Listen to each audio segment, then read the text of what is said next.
I was in a school that was sort of an international school, and I started messing around on the drums with a band. And by the time I was like about 15, I was very deep into it, and I kind of didn't study after that. Basically a dropout. I didn't do college and shit. So my mother supported me, and I think what happened to me was I pursued the drum set, but I was so influenced by all the Indian music around me, and I suppose it's part of my psyche and my breathing, so a lot of my playing and syncopation is sort of Indian in its nature, but I'm not trying to transpose Indian rhythmic structures onto the drums per se, just take like an Indian pattern and put it onto the drums. No, I'm not into that. I think the drum set itself is an incredibly complex instrument, and we have to respect that tonality and sonic information first. And it's like, if I have to give you an example, if you listen to Paco Seri, who used to play with Joe, great drum set player, but you could hear his African roots. You can hear where he comes from, but it's still valid as a drum set. It's a fantastic marriage of ideologies. John, I'm playing with John McLaughlin. I mean, he's a master, and he's as Indian as I am in his knowledge of the music and his approach to composition structure and incorporating Indian rhythms. He's as well versed as any Indian I know, maybe even more. So. The Bada Boom project. Yeah. First role as a band leader. How did that work out? I think pretty well. It was, ever since I did that album with John, Floating Point,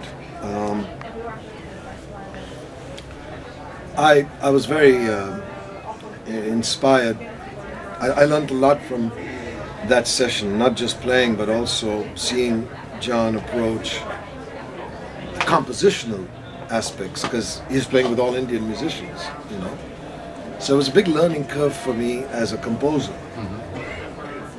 And a couple of years on, I had all this information inside me, bubbling. I had ideas from a long time that were there, melodies, structures, and when I finished Floating Point, and I remember about 6-8 months after that, I thought, it's time for me to put some of this stuff out. I had learned so much from watching John work in the studio that I started actually sketching the songs, but of course, because of budgetary constraints, we flew files all across the world. There was if you listen to the album, there's a different rhythm section on each song. Matt Garrison, Dominic DiPiazza, Wayne Krantz, Scott Kinsey, John McLaughlin, Zakir Hussain, U. Srinivas, Dominic DiPiazza. So, it's Paris, Brooklyn, LA, New York, Monaco, Does that make it harder? No, it doesn't make it harder. I knew that if this album was going to be like this, then there was a certain approach I'd have to take compositionally, and not freeze everything till I got all the files back. You can't really lock yourself in, because what you do is you sketch the main motifs and the main sort of melodies, but you leave the solo spaces and some interaction open, because I don't know what Matthew's going to play, and something he played would trigger another arrangement. So it was kind of interactive. I found it very interesting. So I approached it like that, and it's different if you have 4 guys in the room and you just cut a record in 3 or 4 days, and that's more immediate, and that's a particular kind of record. But this, if you listen to it, it's a lot of production, and there's an orchestra on it, and I wanted it to be a little cinematic. I remember telling a friend of mine that if I ever had a record label, I'd call it Greedy Bastard Records, because I love so many things. I love film scoring, I like percussive stuff, I like to sing a little bit, and I wanted all these elements there in the music, and it's kind of there.